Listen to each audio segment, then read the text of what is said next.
Salam saudara-saudara sekalian. Sebelum kita mendengarkan renungan pagi, marilah kita berdoa.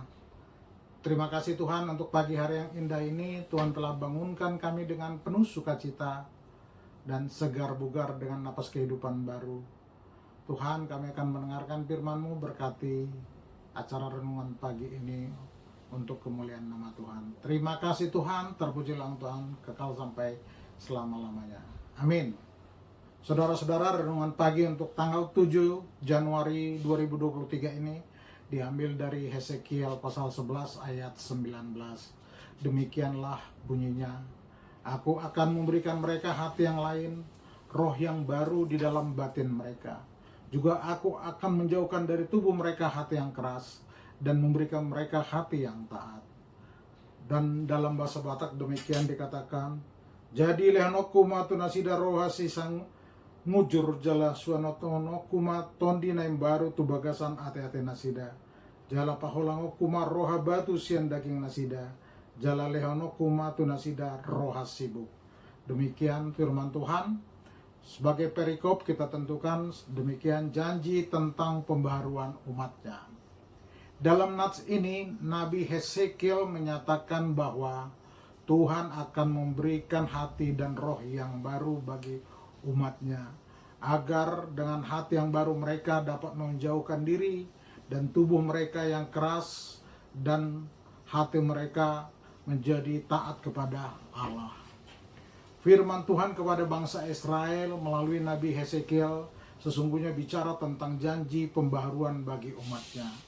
Kondisi bangsa Israel pada saat itu sangat terpuruk, hidup dalam pembuangan, ditindas oleh bangsa lain, dan tidak merasakan adanya suatu kehidupan yang bebas atau kehidupan yang merdeka. Dan Tuhan menginginkan mereka segera diperbaharui oleh Allah. Penyebab utama berawal dari terbuangnya bangsa Israel. Tetapi hal ini terjadi karena ulah mereka sendiri, sikap hidup mereka yang tidak taat, keras hati, dan tidak setia. Hati dan roh yang lama mereka itu sudah tercemar, tidak taat kepada Tuhan. Mereka telah menajiskan kehidupan mereka dengan menyembah berhala. Selama hati dan roh mereka itu sendiri tidak hidup di dalam Tuhan, mereka tentu hidupnya selalu tidak taat, keras kepala, keras hati, dan tidak setia. Hati dan roh yang lama mereka ini adalah hati yang betul-betul sudah dipengaruhi oleh kehidupan yang terjadi selama ini oleh bangsa Israel. Allah adalah kasih. Allah itu menginginkan memulihkan bangsa Israel. Bangsa Israel itu lepas dari pembuangan, mereka dikumpulkan kembali agar mereka menjauhkan diri dari hati yang keras dan memberikan hati roh yang baru, yaitu taat dan setia kepada Allah saja.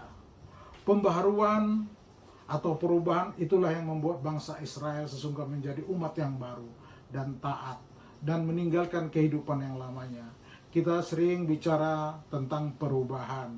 Ada perubahan pola pikir, perubahan mental, perubahan paradigma, perubahan karakter, ada perubahan nasib, bahkan demikian juga. Tetapi sesungguhnya bagi kita yang paling mendasar adalah perubahan hati.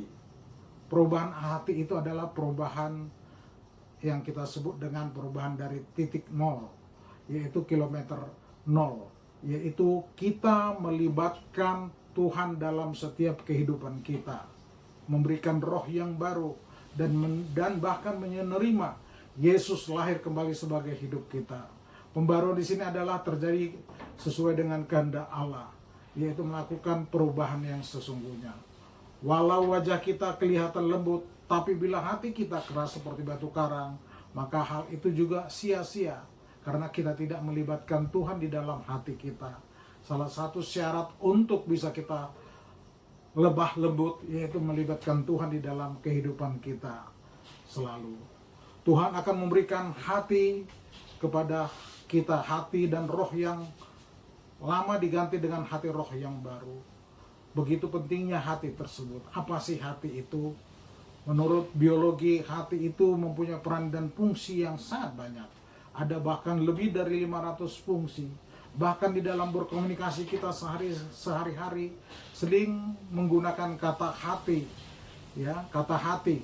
Ada kata hati yang berhubungan dengan hati yang bijak, hati yang menyentuh hati yang penuh dengan makna, bahkan ada hati yang tersakiti. Artinya, begitu pentingnya hati itu harus dirawat. Dengan roh dan hati yang baru, maka mereka baru dapat hidup menurut ketetapan dan peraturan Tuhan yang setia. Mereka kembali menjadi umat Tuhan. Tuhan kembali memperbaharui janjinya kepada umatnya. Demikian halnya dengan kita. Bagaimana kita? Selama ini apakah kita masih memiliki hati roh dan roh yang baru, atau masih menggunakan hati yang lama? Apakah kita sudah bisa taat kepada Allah? Kita masih sering memberontak dan tidak taat. Roh dan hati kita harus diperbarui atau diganti, sehingga kita betul-betul hidup yang taat kepada Allah.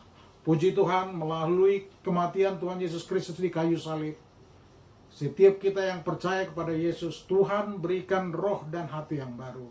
Dengan roh hati yang baru, maka kita baru bisa taat dan melakukan kehendak Allah. Kita harus menjaga hati dan roh yang baru untuk tidak tercemar dan tetap kudus, sehingga kita bisa tetap setia dan taat kepada Tuhan. Mari kita berdoa. Terima kasih Tuhan untuk hati dan roh yang baru yang Tuhan berikan. Kami akan menjaga dengan hidup yang benar dan kudus, sehingga kami tetap taat kepada Tuhan. Amin. Bapa kami yang di surga, dikuduskanlah namamu, datanglah kerajaanmu, jadilah kehendak-mu di bumi seperti di surga. Berilah kami pada hari ini makanan kami yang secukupnya, dan ampunilah akan kesalahan kami, seperti kami juga mengampuni orang yang bersalah kepada kami. Dan janganlah bawa kami ke dalam pencobaan, tetapi lepaskanlah kami daripada yang jahat. Karena Engkau yang punya kerajaan dan kuasa dan kemuliaan sampai selama-lamanya. Amin. Kasih anugerah daripada Tuhan kita Yesus Kristus dan kasih setia dari Allah Bapa dan persekutuan dari Roh Kudus yang menemani, yang memberkati kita dahulu, sekarang, dan sampai selama-lamanya. Amin.